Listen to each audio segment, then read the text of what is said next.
Kenapa ada orang lalai beribadah kepada Allah Subhanahu wa Ta'ala? Kenapa ada orang zolim dan berlaku curang kepada orang lain? Atau kenapa banyak orang-orang yang berbuat maksiat kepada Allah Subhanahu wa Ta'ala? Kenapa? Jawabannya, karena dia merasa umurnya panjang, sehingga dia lupa akan ada hari yang dimana disebut dengan hari kematian.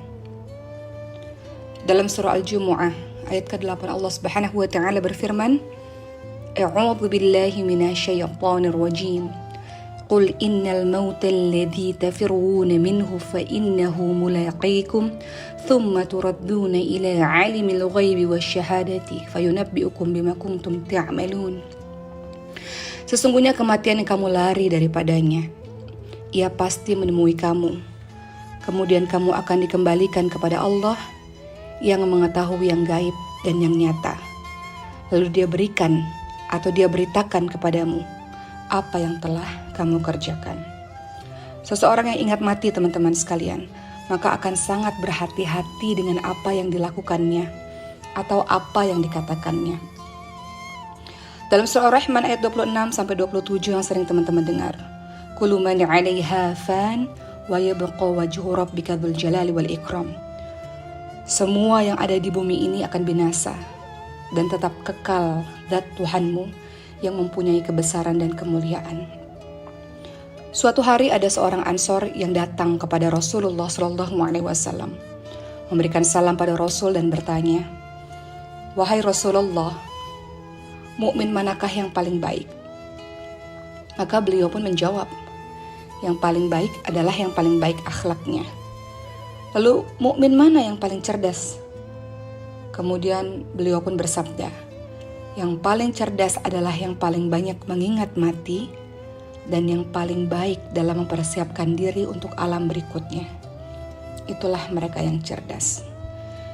Jadi teman-teman sekalian, perbanyaklah mengingat pemutus kelezatan, yaitu apa?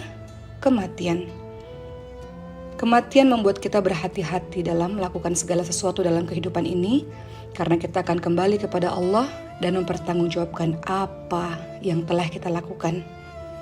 Maka orang-orang yang ingat mati, biasanya dia akan berhati-hati dalam tingkah laku, dan orang yang ingat mati, dia akan mengumpulkan amal soleh sebanyak-banyaknya untuk menjadi bekal kehidupannya di hari nanti.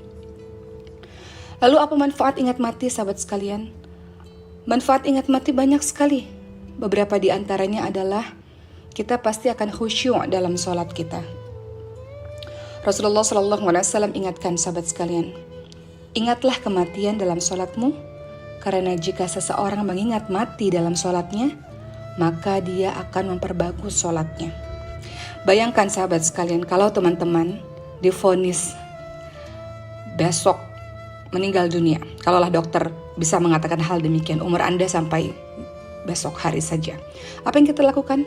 Kita pasti akan khusyuk betul-betul dalam sholat kita, sungguh-sungguh dalam sholat kita, tenang dalam menjalankan sholat kita, memperbanyak sholat kita, memperbanyak ruku kita, memperbanyak sujud kita.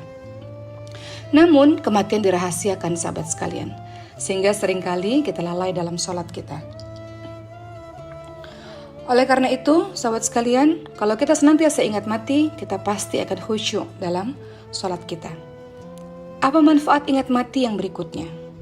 Yang kedua adalah kita tidak akan tertipu dengan dunia.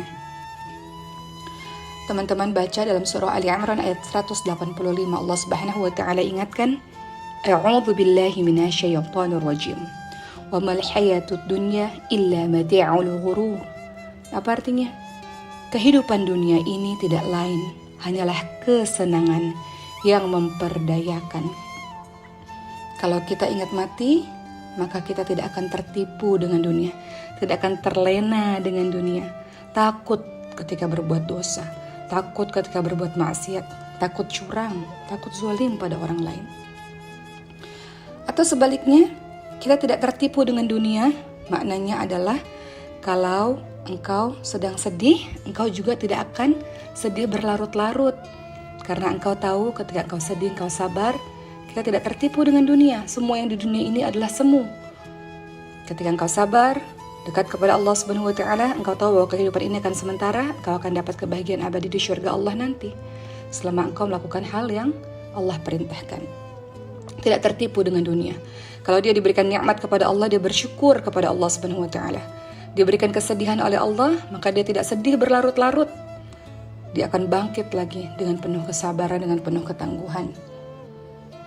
Kemudian tentu saja ketika kita mengingat mati, manfaatnya adalah kita tidak akan berlaku zalim. Contoh pedagang, tidak akan berlaku curang dalam menimbang misalnya. Dalam surah Al-Mutaffifin ayat 4, Allah Subhanahu wa taala bersabda, "A'udzu billahi minasyaitonir rajim. Ala yadhunnu ulaika annahum mab'utsun." Tidaklah orang-orang itu menyangka bahwa sesungguhnya mereka akan dibangkitkan. Ingat mati membuat kita takut berbuat dosa, sahabat sekalian. Orang yang ingat mati akan takut berbuat jahat kepada orang lain. Pernah di zamannya Rasul ada yang bertanya. Rasul bertanya pada para sahabat, kalian tahu siapa orang yang bangkrut itu? Para sahabat menjawab, orang yang bangkrut itu orang yang gak punya dirham atau orang yang tidak punya harta benda. Tapi kemudian Nabi Muhammad SAW bersabda, orang yang bangkrut dari umatku adalah orang yang datang pada hari kiamat membawa pahala sholat, pahala puasa, pahala zakat. Namun ketika di dunia dia telah mencaci, menuduh orang lain, makan harta orang lain, menumpahkan darah orang lain, memukul orang lain alias berbuat zalim, maka orang-orang itu akan diberi pahala dari kebaikan-kebaikannya. Jika telah habis kebaikan-kebaikannya, maka dosa-dosa mereka akan ditimpakan kepadanya, kepada orang yang zalim itu. Kemudian orang yang zalim itu akan dilemparkan ke dalam neraka. Hadis riwayat Muslim. Jadi teman-teman sekalian, itu adalah beberapa dari manfaat kita mengingat mati. Mungkin kita bisa mengikuti atau mengambil contoh dari seorang ulama yang namanya adalah Ar-Rabi bin Huthaim. Beliau pernah menggali kuburnya sendiri di rumahnya. Jika beliau merasa pada hari itu beliau berbuat dosa, beliau akan bergegas masuk ke dalam lubang tersebut, berbaring di sana. Lalu membaca firman Allah dalam surah Al-Mu'minun ayat 99-100 yang artinya, ketika datang kematian pada seseorang, lalu ia berkata, "Ya Tuhanku, kembalikanlah aku ke dunia, agar aku berbuat amal yang salih terhadap yang telah aku tinggalkan." Begitulah sahabat semua, mungkin dalam kehidupan kita yang sekarang, persiapkan kain kafan misalnya di lemari, sehingga setiap kali kita mengingat kain kafan tersebut kita akan ingat mati.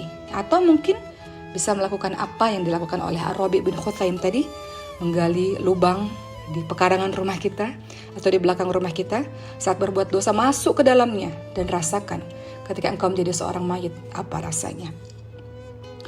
Sahabat sekalian, ketahuilah bahwa ciri dari dekatnya hari akhir adalah kematian yang mendadak. Banyak orang berleha-leha, bersantai-santai, lalai, enjoy dalam melakukan maksiatnya. Mereka tidak tahu bahwa kita ini sudah memasuki pada dekatnya hari akhir, yang salah satu ciri-cirinya adalah kematian yang mendadak. Kematian yang mendadak.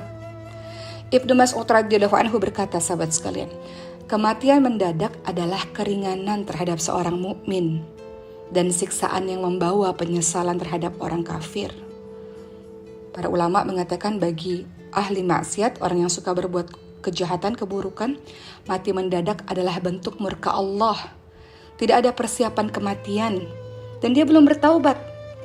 Bayangkan, kita ketahui bersama bahwa seseorang dimatikan sesuai dengan kebiasaannya. Kalau kita biasa berzina, na'udzubillah min zalik, maka kita mati dalam keadaan sedang berzina. Kalau kita hobi bermabuk-mabukan, maka kita pun mungkin akan mati dalam keadaan sedang mabuk-mabukan seperti itu. Sebaliknya, bagi teman-teman yang senantiasa hari-harinya membaca Quran, mungkin saja dimatikan dalam keadaan membaca Quran. Atau bagi teman-teman yang suka bersedekah, mungkin dimatikan dalam keadaan sedang memberikan sedekah. Atau bagi teman-teman yang suka sujud, betapa banyak kita saksikan orang-orang yang meninggal dunia dalam keadaan sujudnya. Karena memang hari-harinya mereka adalah orang-orang yang suka bersujud, sahabat sekalian.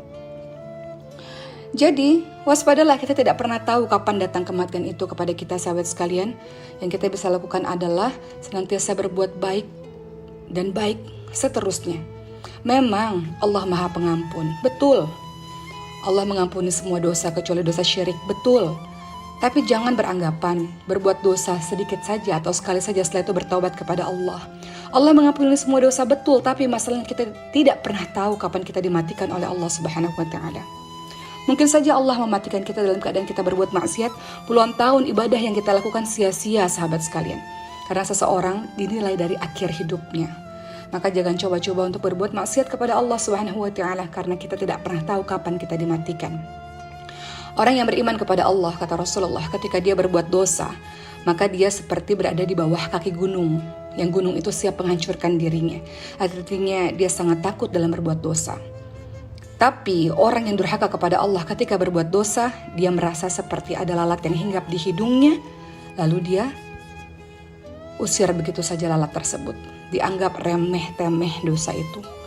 Maka hati-hati, wahai sahabat-sahabat sekalian, akan kematian-kematian yang kita tidak pernah tahu kapan datangnya. Kita hanya ingin mati dalam keadaan baik. Kita hanya ingin mati dalam keadaan husnul khatimah. Kalau banyak orang bertanya apa sih definisi sukses itu, maka versi dari saya, sahabat sekalian, dan mungkin untuk kita semua, seorang yang dikatakan sukses adalah ketika dia dalam hidupnya menebar manfaat kepada banyak orang, menebar kebaikan kepada banyak orang. Kata Rasulullah, khairun nas anfa'uhum linnas, sebaik-baik orang-orang yang bermanfaat untuk orang lain. Setelah itu dikatakan sukses kalau matinya husnul khatimah, sahabat sekalian. Husnul khatimah, mati dalam keadaan baik. Setelah itu masuk syurga dan ketemu kepada Allah Subhanahu wa taala. Itu disebut sebagai orang yang sukses dunia akhirat. Jadi sahabat sekalian, mudah-mudahan dalam tausiah singkat saya ini, teman-teman semua dan saya senantiasa ingat mati. Umur kita tidak panjang, sahabat sekalian. Umurnya Rasulullah SAW dan umatnya Rasulullah tidak panjang, sekitar 60-70 tahun. Dan mudah-mudahan kita menjadi orang yang betul-betul mempersiapkan bekal kita untuk bertemu dengan Allah Subhanahu wa taala. Insyaallah.